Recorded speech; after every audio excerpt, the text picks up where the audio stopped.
Hey,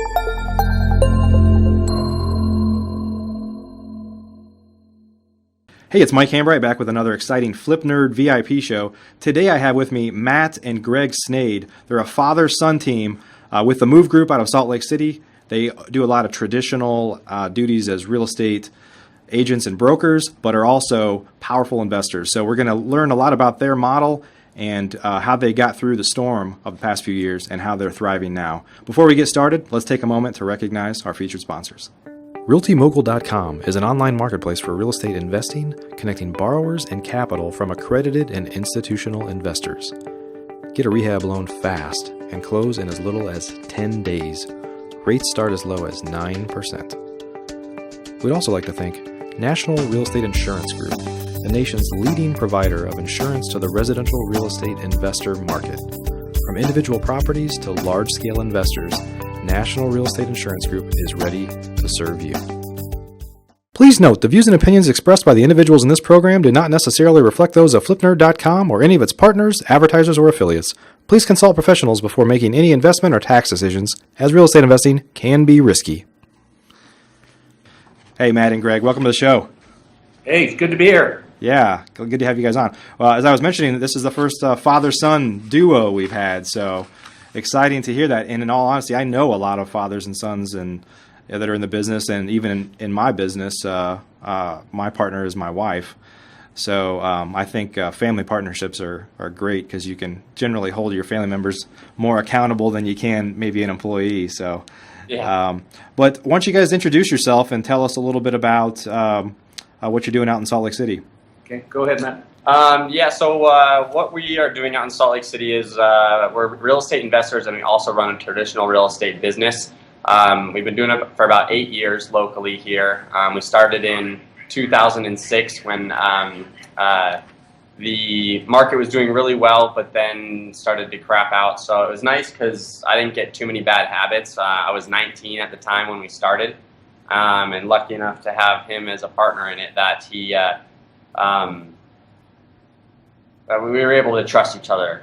It's never been a question about trust in this relationship. So that's one of the biggest things. That's probably been something I don't take for granted because I've seen other relationships go poorly because they didn't have any trust, or the trust went south in that relationship. Yeah. So how old are you now, Matt? I'm 27 now. That's awesome. I'd tell people this, and I interviewed somebody recently that decided at the age 25 that he was going to he's a mechanic, that he was going to start investing in real estate and retire by the time of 30. And on his 30th birthday, he went in and resigned from his job as a mechanic. So I tell people, and I hear it all the time, if there's anybody in real estate investing that has, the biggest regret that I hear is that they didn't start earlier. Yeah. And so that's awesome that you guys started at such a young age and have the opportunity to work with your dad. So Greg, tell us a little bit about you. Well, my background, originally I was from Canada, and so I was a chartered accountant up there, which is the Canadian equivalent of a CPA. Yeah. So I've got a pretty strong accounting background, and have been in business for myself for about 30 years after I left the accounting world and then moved down to the U.S. And before we got involved in real estate, I was in the dental marketing and management space, and did that successfully for a number of years. But then when Matt was 19, a friend of mine in Oregon was doing flipping, and he kept sending us copies of checks. You know the routine. Yeah. And so we decided to go to a seminar, and the seminar, you could bring along someone for free, and Ron LeGrand. Yeah. And from that, we went to it and came back and just started implementing. And within a year, we were doing it full time. Yeah. And haven't looked back. It helps when your first deal that you do is a wholesale deal and you make $50,000 on it. That really kind of confirms in your mind that you can do this. Yeah. So, I quit the car wash after that one. Yeah. So, that's kind of my background. And then, fortunately, Matt and I have always had a really good relationship. He's got 2 older sisters. He's the baby in the family. And my wife is also involved in the business. She's a real estate agent. So it truly is a family business. Yeah. And of course, that has its ups and downs, Sure. as you're well aware of. But as long as, at the end of the day, you can put any disagreements aside and go, okay, tomorrow's a new day, let's move on and make it happen. And that's what we've continued to do for over 8 years. Yeah, that's great. That's great. Well, tell us a little bit about the breakdown of your company from the traditional real estate, the agency side, into real estate investing, and how you kind of split those up. A lot of folks that I know that wear both those hats tend to operate under a couple different brands. They kind of try to keep those separate one way or another, but not that it's right or wrong, but tell us a little bit about how you guys are set up. Yeah, we used to actually operate under a couple of different brands, one of which was just called G&M Property Solutions. And we finally, since we were doing traditional and real estate investing, we saw that it was really hard to explain to people what our business was, and they misunderstood, okay, were we traditional or were we investment, and what exactly do you guys do? And it was really a long-winded explanation. Right. So about 2 years ago, we saw that not a lot of people actually do brand. I mean, home investors brands, but most investors don't use branding to their advantage. So I said, I went to a free class up at the university about branding that was really good, and it dawned on me that we need to create a brand and an umbrella brand for everything we do. Mm-hmm. And that's why we created the Muve Group. And so the traditional side, we help buyers and sellers, and my mom also works with us, but she's just only done traditional, and she sticks to that, and she's really great at it. Me and Greg have mostly done the investment side.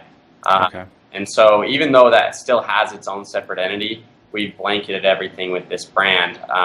Underneath that, we also do some private lending deals, some joint venture deals. We wholesale as well. We just started up a wholesale model, but it was a lot easier for us to just make one brand, one website, one social media. Sure, yeah. Took everything, and it's been a huge benefit, especially on the traditional side of the business, because we always have properties we're pushing that we've remodeled, and they're really pretty properties, so it brings in a lot of clientele on the traditional side. Okay. And so how do you market separately for wholesale properties for the investor side of your business versus the other side? And how do you get past I think the main reason that a lot of people separate those is because if you went to buy a wholesale deal and you said, well, if we just list it, or if you just fix this up a little bit and make it nicer, you could make a lot more money. Yes. A lot of investors try to not have to go down that road because you don't want to plant any seed. You don't want to plant those seeds that it may not be a good deal to sell to you, or the best path to take. So how do you kind of work around that? We take the approach that we want the best thing for all of these people. We want to have them get the most money and be a win-win situation for everybody. So when that happens, we really just, we'll tell them that you're actually better off listing, because we can still make money off it that way. We want everyone to be happy. So we're not going to be greedy. We've stepped away from deals, whether it's short sales or whatever. We've stepped away from a lot of profits just because it's the right thing to do. Yeah. One that sticks out in mind was a short sale that we had an approval on that was low. We were going to do a short sale flip on it, and then we got an offer, and it was like a $70,000 spread on it.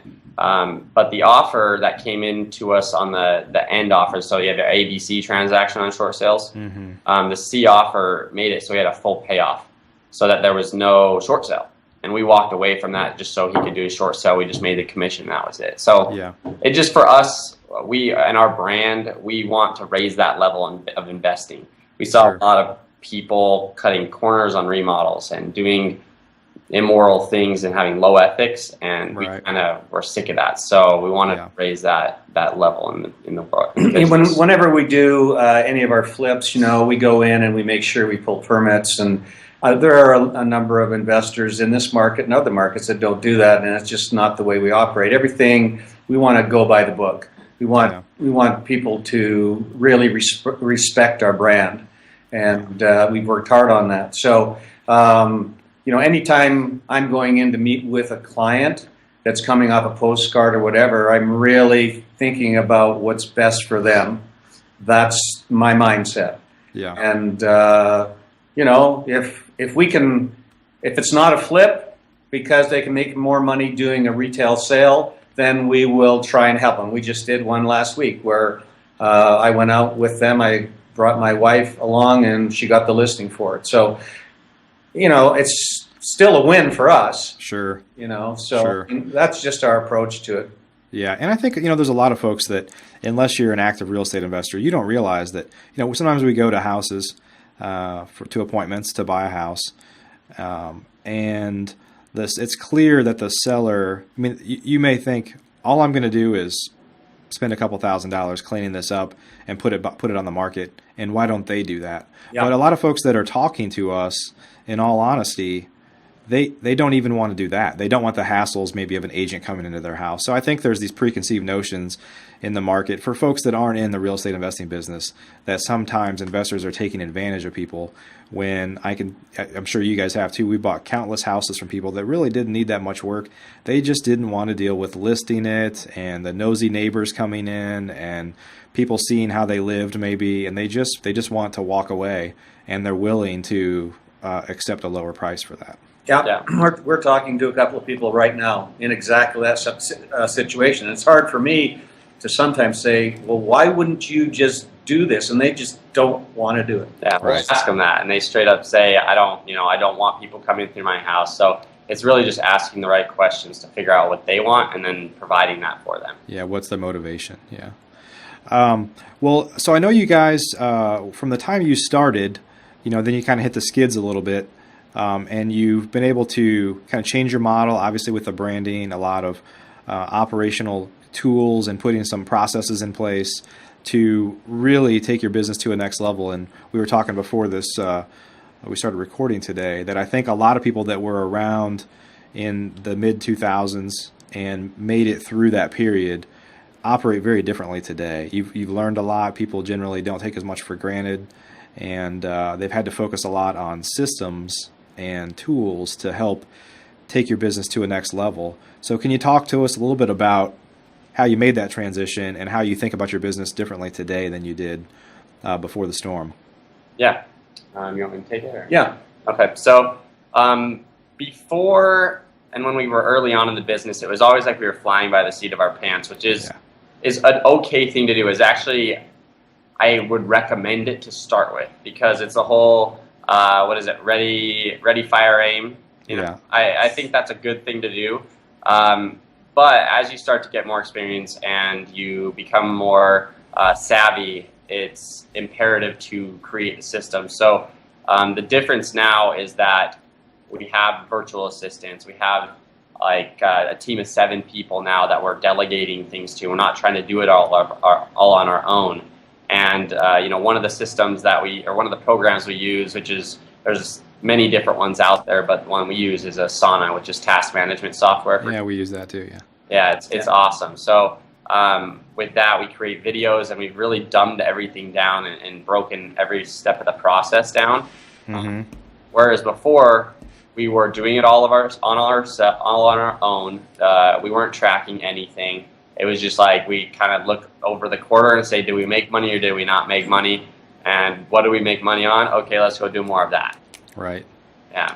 Yeah, I think that combined with Highrise, which is our CRM. Yeah. We got, Todd Toback, who's in our Collective Genius group, he recommended it to us, and that was a big game changer for us, because it made sure that we kept track of every single person that we talked to, and we had a record of our dialogue with them, so that nothing ever fell through the cracks as far as our contacts. Right. And then, as Matt said, Asana takes, you sit down and you make a checklist of every single thing from beginning to end on every process in your business.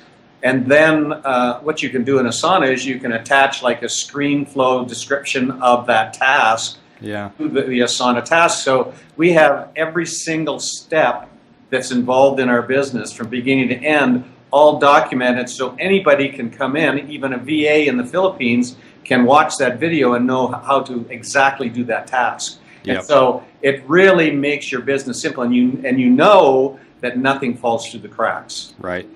And then there's just so many moving parts in the flipping business, the wholesale business, the funding business, and then the traditional real estate. You sit down and you go through that and you go, we've got hundreds, if not thousands, of tasks that have to be done. Yeah. And you just push a button and it populates and everybody knows exactly what they have to be done. Yeah, we've done many of the same things that you guys have done. In fact, we use Highrise for years. We recently switched to Podio, but we used Highrise for a long time, and it's a great tool. I mean, it's the first time we started evaluating CRMs, there's so many of them out there. Yeah. Is that every single one you find, it's like it does something really great, and it's like, but it doesn't do this one thing that I need. And we kind of went round and round, and it's like, well, there's no perfect solution, and we came back to Highrise at the time because it was way oversimplified from what we thought we needed, but then we kind of found beauty in the fact that it's so simple to use. Yeah. And you can't customize it. That's one of the frustrating parts, but ultimately that becomes one of the good things, because if you customize it, it starts to get messy to kind of maintain all that customization. So Yeah, I think one other thing going along with systems is your systems are only as good as the people on your team. Yeah. And we've gone through that, I'm sure you have too, where you bring on team members and they're not what you'd call A-plus players. They might be a B-plus, but we've just found that you need A-plus players on the team because it just helps to raise the bar for everyone. Right. And, the implementation of everything that's part of our business goes so much better and so much quicker when you've got those top players. So, if someone is setting up their business and they've got a friend, and their friend is not an A-plus player, probably not the best person to bring on the team. And we've learned to go and do profiles on people before we hire them. Yeah. And some of those things so that we get a really good idea of who that person is and that they're going to fit in and last with us. Right. Well, talk a little bit about that. I mean, one of the challenges that every real estate investor faces is bringing in people to help. And the problem, and really this is a case for all entrepreneurs, all small businesses. When you start to recruit people, the problem is you can't afford to have redundancy. So you don't have backups. So it's so critical that person does their job or their task right, and the fact that they're probably going to have to use a cheesy cliche, wear a lot of hats. It's just in a small business, everybody has to be able to do about everything. But talk a little bit about how you recruit and what you look for, and how you kind of profile people to make sure that you're hiring somebody that's an A-plus player. Well, first of all, it's in the ad that you post. You can save yourself a lot of hassle by creating an ad that they basically have to follow instructions, and anyone that doesn't follow the instructions of the ad doesn't even get past square one. Right. And they don't get through the gate. So that's the first thing, is kind of make a multi-step process. Then we bring those people in, we interview them to get the initial feel of we feel like we're a good judge of character. My mom's also a good judge of character. So after that initial meeting, we say, okay, do we have a feeling for these people? Do we think they'll be a good addition to the team? From there, they take a Colby test. The Colby is the A test, Yep. A index test, basic personality test. Any personality test works, but you want to make sure that personality matches the job description. Yeah. And the next step is, at least for the jobs that we do, is we do like working interviews depending on the job. But we have them actually come in and work 1 or 2 days doing the job to see how well they do at it. Yeah, that's great. Hire them. So we have 2 or 3 like the top candidates come in and actually do that. And why that's easy, I mean, initially you just have them do that, but the reason that's even easier now is because of the systems we created. Yeah. We can plug and play and drop someone in and drop them out to a job like that. And so the other advantage to that as well is it's always hard to fire someone, even though, like, let's say 2 weeks into it, that they're probably not working out. But you've invested this time in them, and effort to train them, that you're like, I just want to, wait it out. And so you end up keeping someone around that shouldn't be kept around. So that's another plus to the system. But one other thing that, and we've learned this the hard way, is there's two types of people out there. There's the people like us that are entrepreneurs, and there are the people that want to definitely be on a team. They want to work for someone, and they want to make it long-term work for someone. The people that are like us, the entrepreneurs, typically want to learn everything that we do, and then they want to go and do it on their own. Right. Okay? And so they come in for a certain period of time until they figure they've learned everything they can to flip a house, and then they leave. That's definitely not the type of person that you want on your team. Right. You know, not that it's bad, but it just like more power to them. But it's us back at square one again, which doesn't help us accomplish our goals. So the couple of people that have done that with us, it's like I'm happy they went and flipped on their own. But what we look for, and we're straight up front with people when they come in, is say we are not looking for an entrepreneur that wants to go do this on their own. We want someone who sees the value in a team and realizes that with a team we'll get a lot further a lot quicker. Yeah. What do you think about, it's an interesting conversation because I've had some challenges myself. I think a lot of entrepreneurs do. You want the best for those employees. You want to, as your business thrives, how do you incentivize them so that they don't get to a point to where they say, these guys just made more money on one house than I make annually.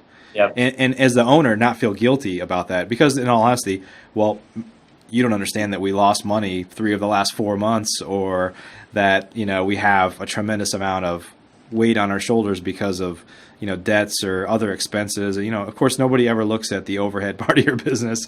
They just look at the revenue and, wow, you're killing it. It's like, well, yeah, but I have a lot of overhead to cover as well. So how do you kind of bridge that gap between wanting the best for your employees, wanting them to, want to kind of thrive with you, but not feeling guilty about how much money you make and that maybe you need to pay them more? It's an interesting area that I've kind of struggled with personally, actually. Well, I think it's important to give them a part of the profit that they're generating. Okay, and every team member is different, but you just sit down and work out something that works for them and works for you, and and so a person that's handling our wholesale deals, give them a percentage of that profit that we're making. Right. A project manager, give them a percentage of that profit, so that they're incentivized to go out and make more profit because they're making part of it. Right. How about with administrative staff, though?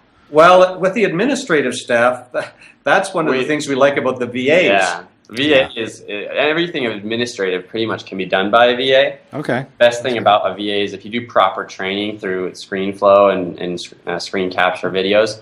Yeah. They're like robots, and they do it exactly how that you teach them, and they don't like try and get clever and do it on their own in their own way.